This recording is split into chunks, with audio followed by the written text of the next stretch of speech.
Una ceremonia excepcional se celebró en Roma el 1 de mayo de 2011, la beatificación de Juan Pablo II.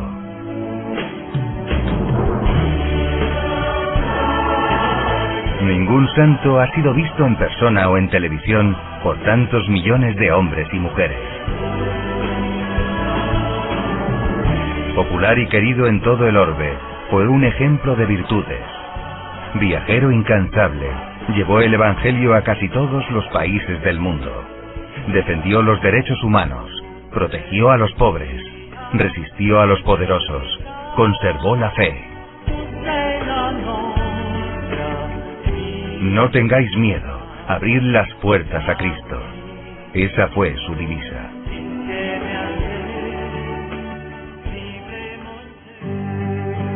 ...1978 fue el año de los 3 papas. Pablo VI, que murió en agosto, Juan Pablo I, que falleció en septiembre, y Juan Pablo II, que introduciría a la Iglesia en el tercer milenio y la dirigiría hasta su muerte en 2005. 16 de octubre de 1978. Habemus Papam. El mundo asiste atónito a la elección de un papa venido de un país comunista.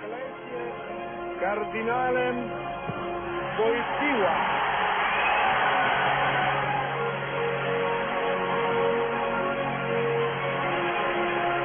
Al año siguiente, multitudes entusiastas acogen a Juan Pablo II en Polonia. Nace el sindicato Libre Solidaridad. En Moscú saltan las alarmas. El asesinato del Papa era pues una cosa muy conveniente para la Unión Soviética y para el movimiento comunista mundial. Por eso fue encargado.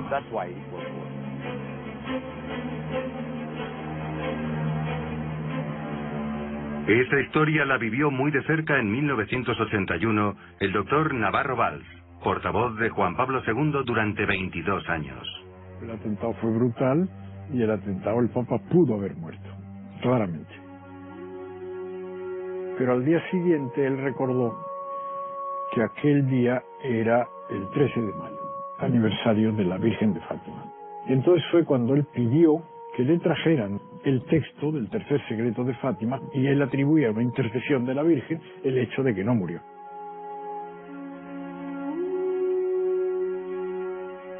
Aquel atentado había sido profetizado.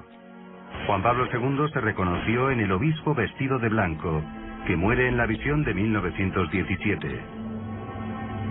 Una mano disparó, dijo, y otra mano materna desvió la bala. Después, como agradecimiento, Juan Pablo II envió la bala, que se puso en la corona de la Virgen de Fátima, y se puede ver muy bien. Desde luego él estaba convencido, no solo lo pensaba, sino que estaba persuadido de que realmente la Virgen le había salvado la vida. Algún año después fue a visitar a Ali Achá a la cárcel. La actitud de Ali Achá fue muy curiosa, dejó desconcertado al mismo Papa, que me lo comentó aquella noche, cenando. Ali Achá no le pidió perdón al Papa, sino su tema era: yo quería matarte, tú tenías que haber muerto, explícame el tercer secreto de Fátima, porque si eso es verdad, llegó a decir, entonces yo soy un peón en las manos de Dios, simplemente he cumplido un designio de Dios. El Vaticano no ofreció la versión oficial de la tercera parte del secreto de Fátima, hasta casi 20 años después. Lo hizo en el curso de una rueda de prensa el 26 de junio del año 2000. Estaban presentes Joaquín Navarro Valls, portavoz de la Santa Sede, el arzobispo Bertone y Joseph Ratzinger.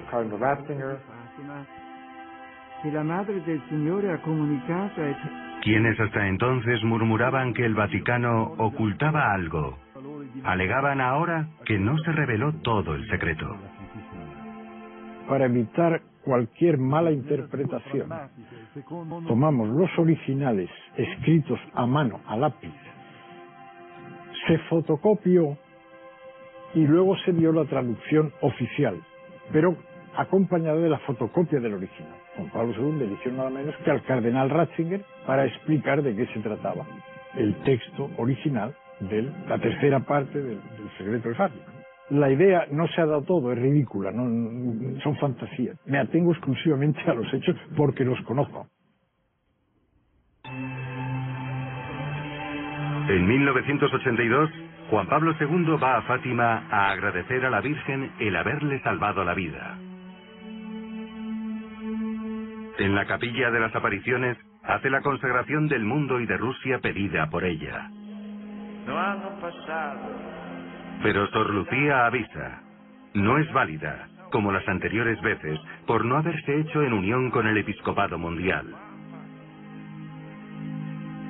El Papa lo intentará de nuevo el 25 de marzo de 1984.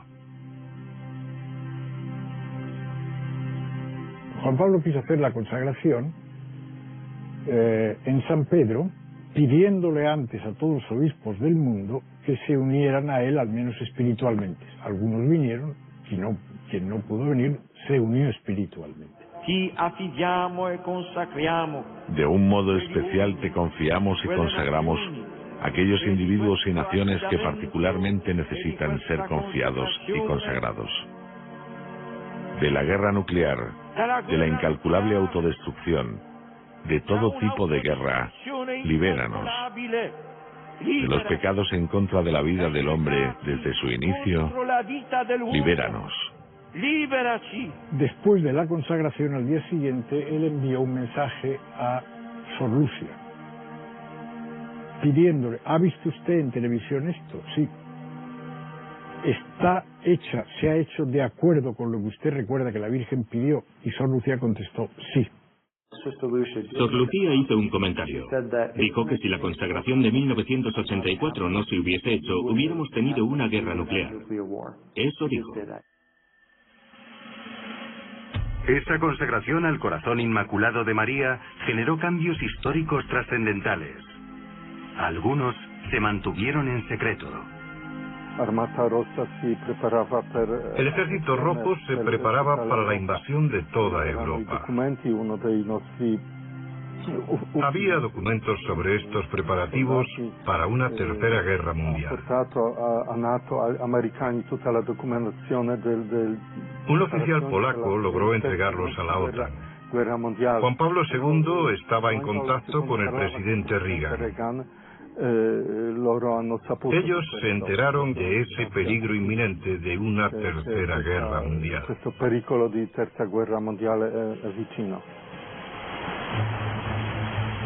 Coincidencia o no, poco después de la consagración, el 13 de mayo, aniversario de Fátima, estalla el polvorín de misiles nucleares de la flota soviética. Esa explosión forzó a la Unión Soviética a sentarse a negociar y a reconocer que tenía que llegar a algunos acuerdos con Occidente, aunque no la beneficiaban realmente.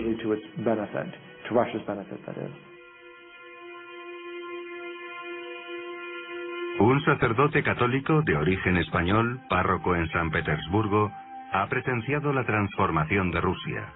Desde el año 84, cuando Juan Pablo II hace la consagración, pues en Rusia a los pocos meses empieza a haber unos cambios bastante importantes. En esencia empieza la perestroika y la glasnost de Gorbachev. Glasnost quiere decir cambio, pero significa también conversión. Y entonces se concede libertad religiosa, y así hasta llegar a aquel momento simbólico de la caída del muro de Berlín.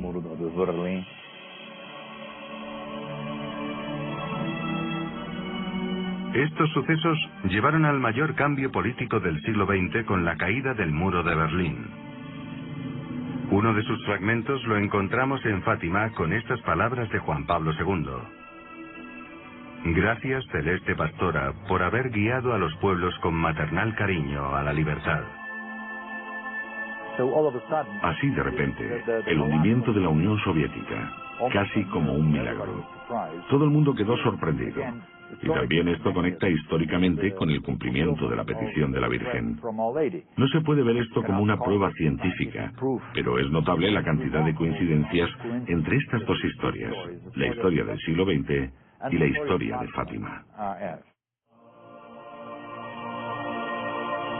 Naturalmente, quien no razona dentro del ámbito de la fe, esta hipótesis es pintoresca, ¿no? Es inexplicable de algún modo. Para mí, el doble milagro es, uno, los cambios que cambiaron la vida de centenares de millones de personas. Segundo, sin derramamiento de una gota de sangre. Esto sí que es un milagro increíble. Hemos visto desaparecer ese peligro de destrucción nuclear de la humanidad y ha ocurrido como menos nos esperábamos.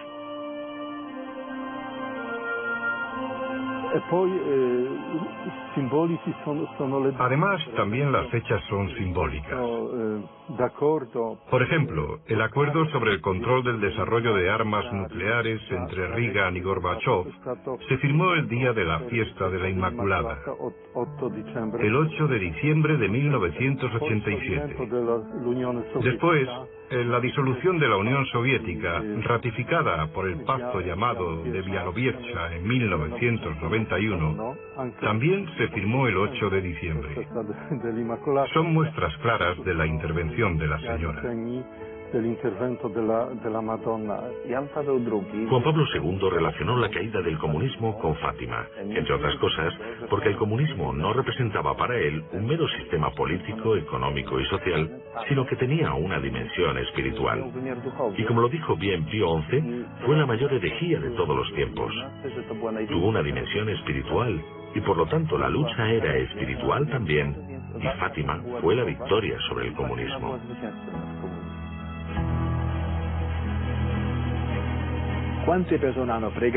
¿Cuántas personas han rezado por la caída del comunismo, alentadas por la Virgen?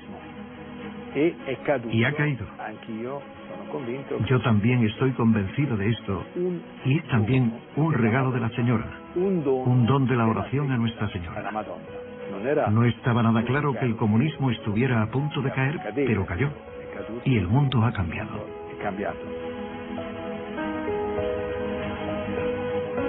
Al parecer, a lo largo del siglo XX se han cumplido varias predicciones de la Virgen de Fátima. Pero la profecía, Rusia se convertirá, ¿ha ocurrido ya? Ya ocurrió. Se convirtió de la situación en que cayó en octubre de 1917, de un ateísmo comunista militante y de su propaganda para dominar el mundo por medio de la mentira y la falsedad, y de eliminar la cristiandad de la faz de la tierra. Eso debía tener orígenes diabólicos, porque ningún humano era capaz de pensar de ese modo. Yo entiendo que la promesa de la Virgen Rusia se convertirá, ya se ha cumplido en ciertos sentidos, y eso los que mejor lo atestiguan son, por ejemplo, mis parroquianos, ¿no? Que hace pues 30 años, en el 84, no podían ir a la iglesia, no podían ir a ningún sitio. Yo querría señalar que es muy importante decir que se ha cumplido para dar gracias.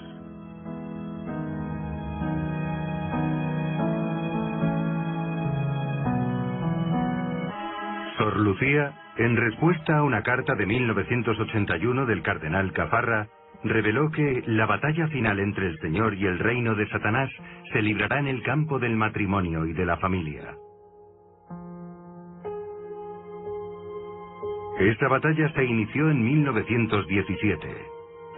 Tras la revolución, Lenin decretó el divorcio libre y el aborto gratuito.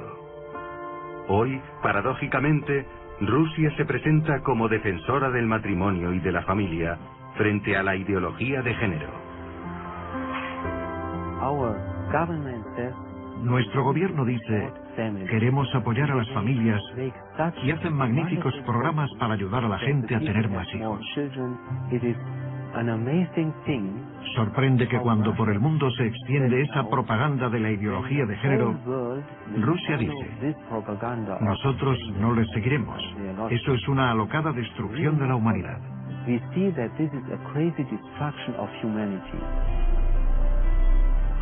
¿No suena eso exagerado? Se lo preguntamos a un directivo del Instituto de Estudios Estratégicos de Moscú. Ahora, la abrumadora mayoría del pueblo ruso apoya esta postura. Desde luego, para nosotros es imposible legalizar el llamado matrimonio gay. Eso no es un matrimonio. Y hemos de ser muy firmes en esto, porque si venciera el lobby gay, eso supondría el principio del fin de la vida de familia en todas las sociedades. Rusia es una nación pro familia. En 1989 cae el muro de Berlín y en 1991 el Imperio Soviético se desintegra en 15 repúblicas independientes. El comunismo había caído. ¿Quedaba algún otro peligro? Sí. Juan Pablo II lo veía en el materialismo y el relativismo de Occidente. Su respuesta fue la nueva evangelización.